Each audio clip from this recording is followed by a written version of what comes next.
Now we jump into topic number one of conversation, and it goes to Paul Tyson. Y'all, this young man is no joke. He is seriously gearing up to make this Alabama quarterback competition, quarterback race, all the more interesting, all the more intriguing.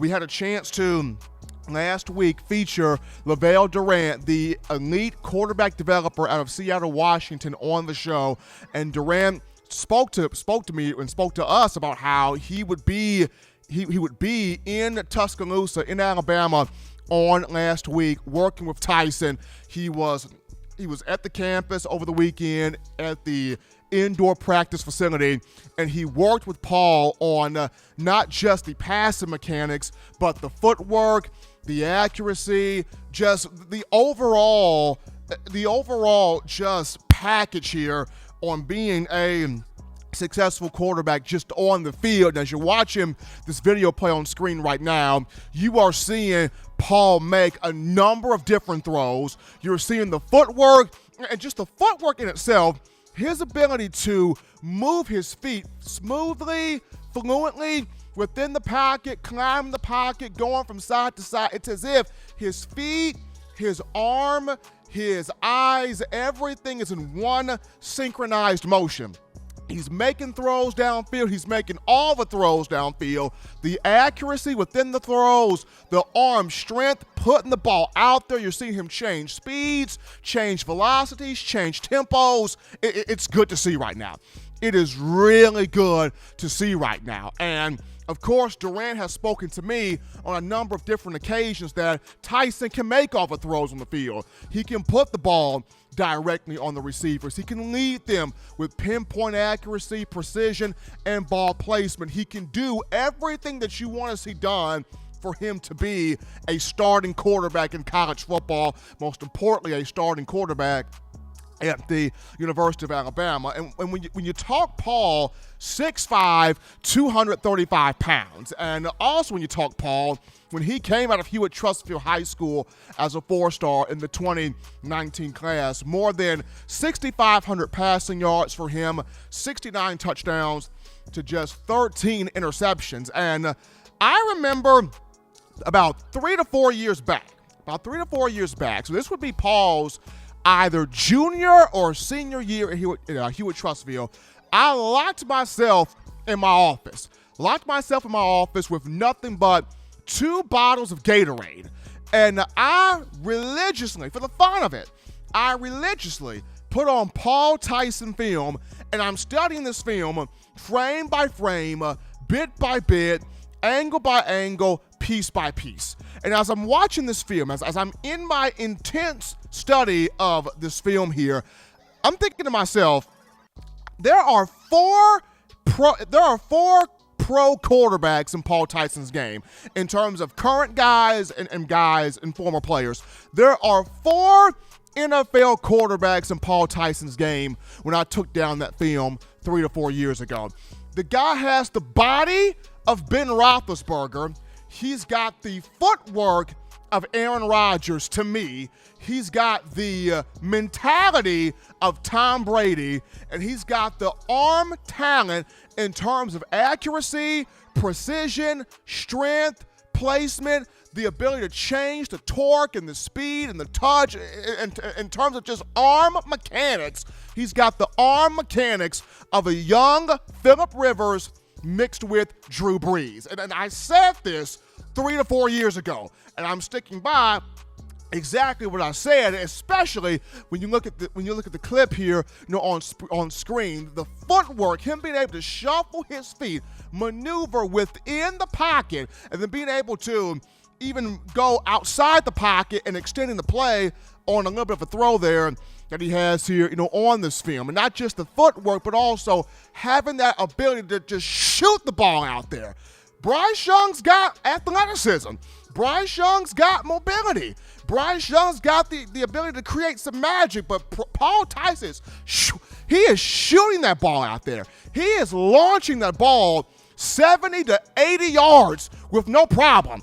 I'm not seeing Bryce do this.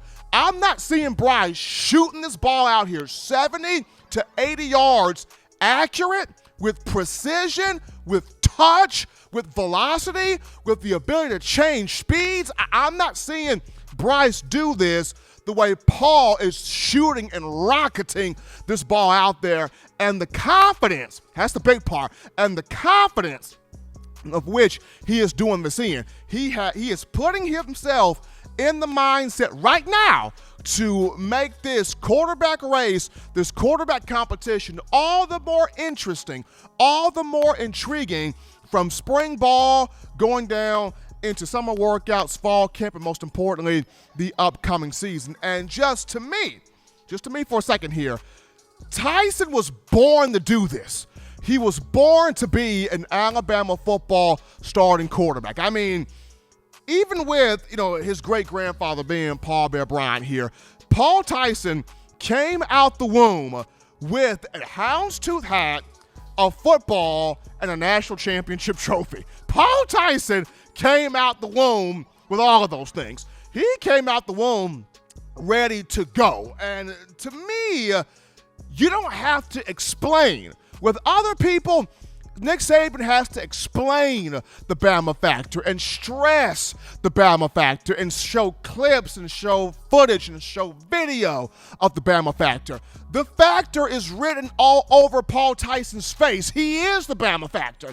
He was birthed into this thing. You don't have to explain anything to Paul. You see it on his face. You see it how he walks. You see it how he carries himself. He knows. He was born to be an Alabama quarterback. His very steps have been processed and projected for this particular moment. And he's been ready for this since day one.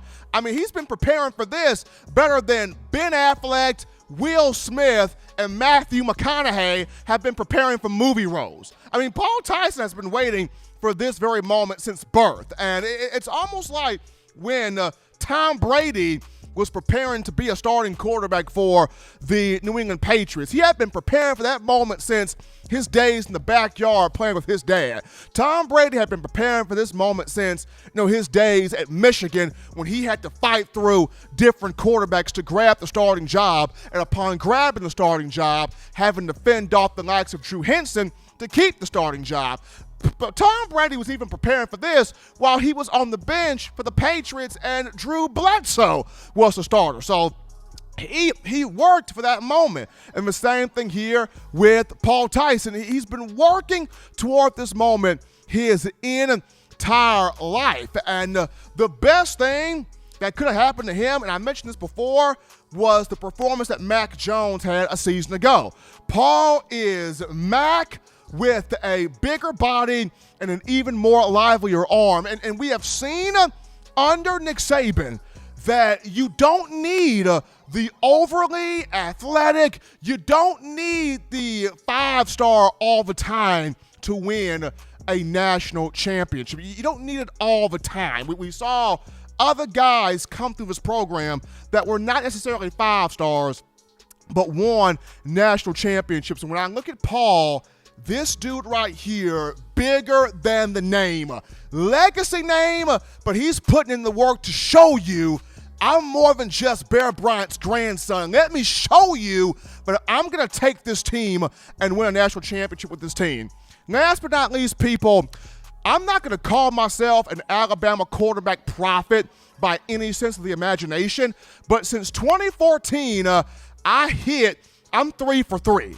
I've hit on 3 different quarterbacks. 2014, everybody said Jacob Coker. I said, nah, Blake Sims. Blake Sims won the job. 2016, everybody said, get on the Blake Barnett bus. I said, this Jalen Hurts kid, he's something different. Jalen wins the job. 2020, everybody says Bryce Young. I'm like, Mac Jones, here's the guy. Folks, I'm 3 for 3. I'm one more short of a Wendy's meal. I'm one short of that Wendy's 4 for 4. I'm telling you, folks, watch Paul Tyson. To me, this is the guy right here. Thank you for watching Touchdown Alabama Magazine's YouTube channel. To continue to get the best in Alabama football content, subscribe here and turn on your notifications to stay connected with the hottest shows covering your Crimson Tide.